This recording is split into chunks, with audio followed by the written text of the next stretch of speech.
Hallo meine lieben Parfümfreunde, ja und herzlich willkommen zu meinem neuen Video.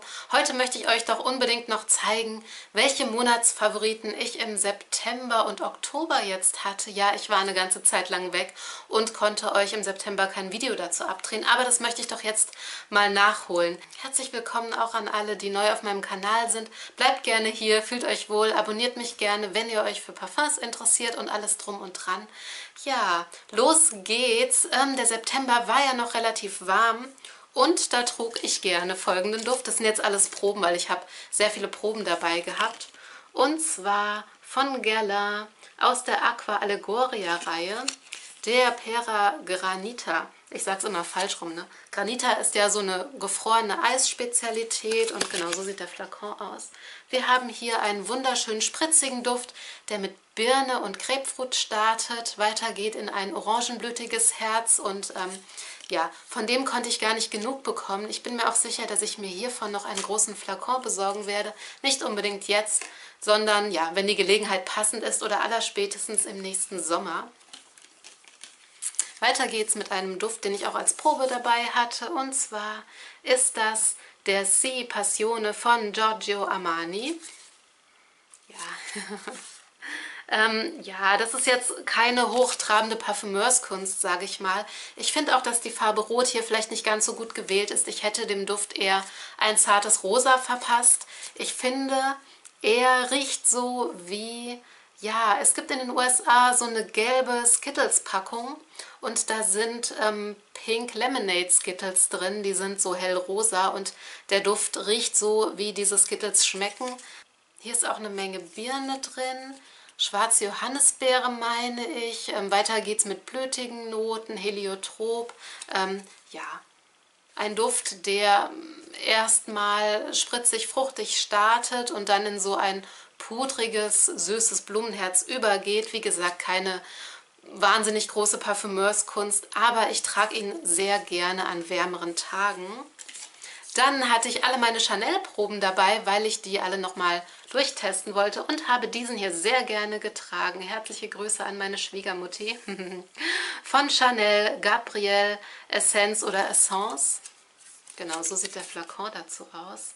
Und zwar ist das ein, ja, sehr schöner, blütiger, fast schon cremiger Duft, der mit roten Früchten und Grapefruit auch startet und ja, eher so eine Herbheit besitzt und in der Herznote kommt dann aber diese cremige Tuberose ganz gut zum Vorschein und ich finde ihn wunderbar dezent. Er ist unaufgeregt, er trägt nicht auf, er ist wirklich bei warmem Wetter super tragbar, eigentlich aber auch ein Allwetter- und ein Alljahresduft, aber ja, ich fand mich mit ihm immer gut beduftet und mag ihn auch tatsächlich lieber als die Originalversion von Gabrielle.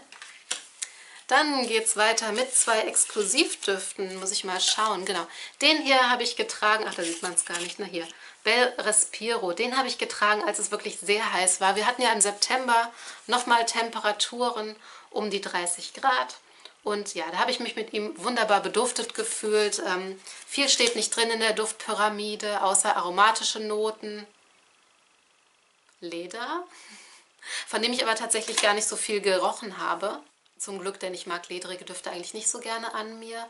Und grüne Noten. Ja, der Duft startet zitrisch frisch, ist absolut unaufgeregt. Was ich hier nur nicht so ganz verstehen kann, der ist für Damen deklariert, aber für meine Nase ist er absolut unisex, wie ich ja auch immer sage. Tragt, was ihr wollt. Der ist auf jeden Fall auch für Herren geeignet, die im Sommer einen Duft haben wollen, der doch noch ein bisschen besonderer ist als ja, diese klassischen Eau de Colognes und noch so eine gewisse Tiefe in der Herznote und in der Basis eben mit dabei hat.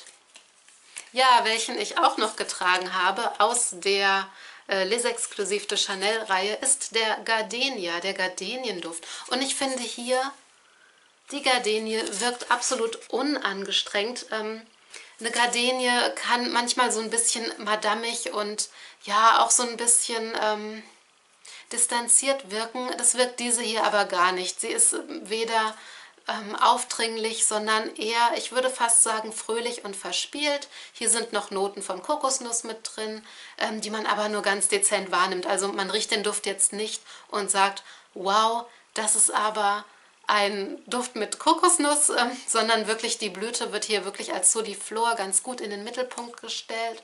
Und ja, ich sag mal so, die Noten drumherum sind nur Beiwerk, um eben diese Gardenie fruchtig und fröhlich erblühen zu lassen. Ein Duft, bei dem ich mir auch genauso wie bei Bel Respiro überlegen würde, wenn diese Probe aufgebraucht ist, ob ich ihn dann auch nachkaufe. Wahrscheinlich sogar. Ja, dann war Oktober, da wurde es dann ein bisschen kälter und wer mich verfolgt hat, sicherlich schon gesehen, dass ich diese Probe von Portrait of a Lady rauf und runter getragen habe. Von der hatte ich mir auch direkt eine Abfüllung besorgt und genau, das ist ein Parfum aus der Edition de Parfum Frédéric Malle. Ein Duft, der von dem wundervollen Dominique Ropion erdacht wurde. Und wir haben hier ja eine üppige Rose, die dezent flankiert wird von Himbeernoten, schwarzer Johannisbeere, die hier aber auf keinen Fall katzenartig rüberkommt und auch nicht zu süß. Und was sich so als roter Faden durch den Duft zieht, ist diese besondere Note oder dieses besondere, ja, diese besondere Verbindung aus Patchouli und Weihrauch, die den Duft ja keinesfalls zu üppig, rosig, blumig oder gar süß werden lässt, sondern immer eine schöne Tiefe besitzt und ja wirklich auch in allen Farben des Herbstlaubes changiert und ja zu jeglichen Temperaturen passt, sei es zu sehr kalten Nächten und Morgenden mit Nebel bis zu ja, sonnigen Nachmittagen, bei denen es nochmal 20 Grad werden. Hier werde ich auch überlegen, wenn ich diese Abfüllung aufgebraucht habe, bald ist ja Weihnachten, mir einen großen Flakon zu kaufen. Weiter geht's mit einem Duft, auch aus der Chanel Les Exclusives-Reihe. Ich habe da allerdings nur so eine kleine selbst abgefüllte Probe von. Und zwar ist das die liebe Misia. Und ja, eigentlich bin ich nicht so der Fan von, was heißt, ich bin nicht so der Fan von Veilchen. Manchmal sind mir Veilchen ein bisschen zu, ich will nicht sagen einfach, aber ja, dieses Veilchen ist auch eher gefällig. Aber es hat noch so eine Tiefe durch Iriswurzel und durch fast ledrige Noten, die ich hier in Kombination mit dem Veilchen ganz schön finde. Sie stehen zwar nicht in der Duftpyramide drin, vielleicht veräppelt mich auch meine Nase wieder so ein bisschen, weil ja, Veilchen für mich manchmal auch ledrige Noten mit dabei hat. Hier finde ich es aber wunderschön. Es ist ein, ja, gefälliger, blütiger Duft, den man wunderbar im Alltag tragen kann.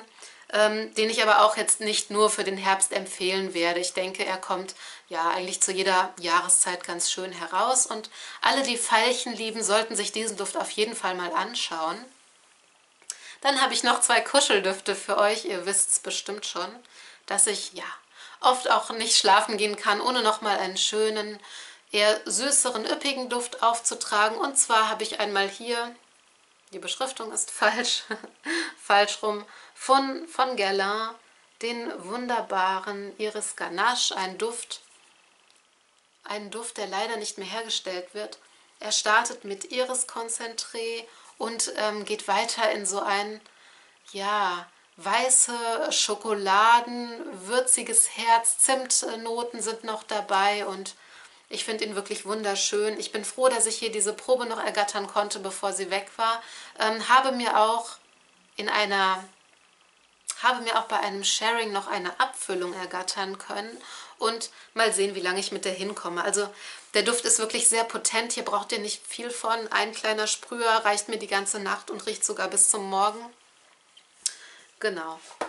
Und da würde ich auch schauen, also ich halte jetzt immer mal Ausschau, ob ich vielleicht noch irgendwo einen gebrauchten Flakon ergattere. Da muss auch nicht viel drin sein, nur ich finde es einfach schön, in meiner Sammlung hier hinter mir nochmal, ja, einfach der Vollständigkeit halber auch einen Flakon davon zu haben. Und welchen Flakon, großen Flakon ich euch jetzt endlich auch nochmal zeigen kann, den habe ich so ein bisschen, ich will nicht sagen ungeliebt gehalten, aber wir hatten bisher nicht so viel miteinander zu tun, muss ich leider sagen.